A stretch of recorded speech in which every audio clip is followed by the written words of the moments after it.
उत्तर प्रदेश की 80 सीटों की लड़ाई है, सबसे बड़ी लड़ैया इसे इसलिए कहा जा रहा है क्योंकि यही 80 सीटें ये तय करेंगी कि दिल्ली में सत्ता में कौन बैठेगा। आजमगढ़ एक बड़ी सीट और दिलचस्प ये सीट तब बनी जब यादवों के गढ़ पर, आप सोचिए आज जितनी बार चुनाव हुए, लगभग 18-19 बार, 14 बार यादव कम्युनिटी से ही यहाँ सांसद चुने गए। दिनेश लाल यादव उर्फ निरहुआ बीजेपी की तरफ से चुनावी मैदान में उतारे गए। देखिए 14 हो मुलायम जी खुद जीते, 19 हो अखिलेश यादव जीते, लेकिन उपचुनाव में आपने ये सीट छीन ली। लेकिन क्या आपको लगता है कि 2024 के चुनाव में कोई एक ऐसा फैक्टर है जो आपको वापस एक ऐसी स्थिति में लाता है कि उसी मुलायम सिंह यादव के भतीजे धर्मेंद्र यादव को आप उखाड़ सकें यहाँ, यानी समाजवादी पार्टी के घर को फिर से 24 में ढा सकें? सबसे बड़ा फैक्टर यही है कि वो लोग जीतते थे पर आते नहीं थे। अच्छा, माननीय मुलायम सिंह जी जीते थे यहाँ से, तो काम उन्होंने यहाँ अच्छा किया था। अब उस काम को आगे बढ़ाने की जिम्मेदारी थी अखिलेश यादव जी की, क्योंकि 19 में उनको मौका दिया जनता ने, पर वो आए नहीं, काम भी नहीं किए और छोड़ के चले गए। और यही वजह थी कि यहाँ के लोगों ने फिर भरोसा किया।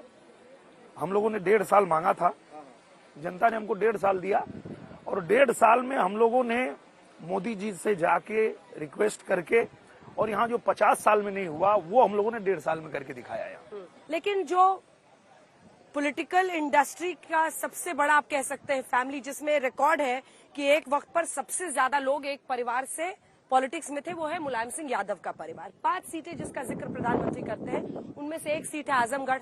आजमगढ़ जो आपकी सीट पर धर्मेंद्र यादव है, बदायूं है जहां पर एक और भतीजे उनके, दूसरी तरफ कन्नौज जहां से अखिलेश यादव, मैनपुरी डिंपल यादव। पीएम कह रहे हैं कि परिवार के 5 लोग उतर रहे हैं, लेकिन ये भी एक सच्चाई है कि इन सीटों पर दबदबा है। मुलायम सिंह यादव के नाम पर लोग वोट डाल देते हैं समाजवादी पार्टी को।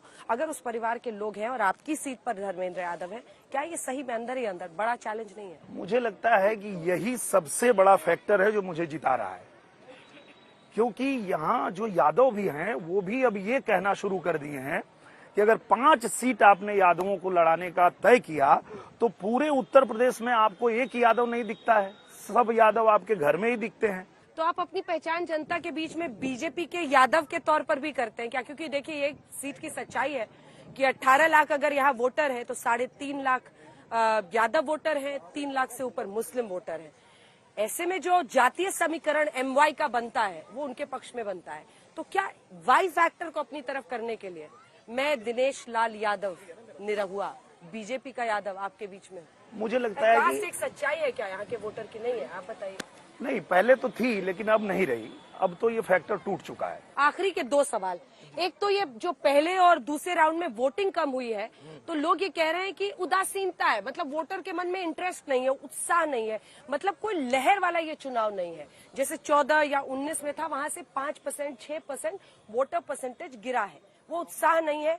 यानी अगर लहर नहीं है तो क्या आप लोगों के लिए मुश्किल नहीं है? नहीं, मुझे लगता है कि एक तो गर्मी बहुत ज्यादा है, और दूसरी बड़ी वजह यह है कि पूरे देश को पता है कि प्रधानमंत्री नरेंद्र मोदी जी बनने जा रहे हैं, तो विपक्ष का सिर्फ नेता ही हताश नहीं है, विपक्ष का वोटर भी हताश है।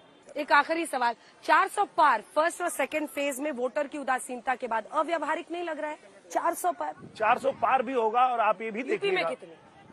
यहाँ तो 80 की 80 सीटें हम जीत रहे हैं। उसका कारण ठीक लगा लीजिए, कन्नौज, मैनपुरी कोई नहीं। उसका कारण मैंने बताया कि ये जो इनके कहे जाते थे, इनका जो समीकरण था MY का, वो भी अब इनके खिलाफ जा चुके हैं। देखिए अब 4 जून को आपसे मुलाकात होगी, फिर चर्चा होगी और फिर देखेंगे कि क्या रिजल्ट जनता का होता है। बिल्कुल। लेकिन आपके अंदाज में भोजपुरी में कुछ सुनाते हुए इस इंटरव्यू का अंत करते हैं। बिल्कुल बिल्कुल। भारत विकसित देश बनेगा, मोदी की गारंटी है। भारत विकसित राष्ट्र बनेगा, मोदी की गारंटी है। भारत विकसित देश बनेगा।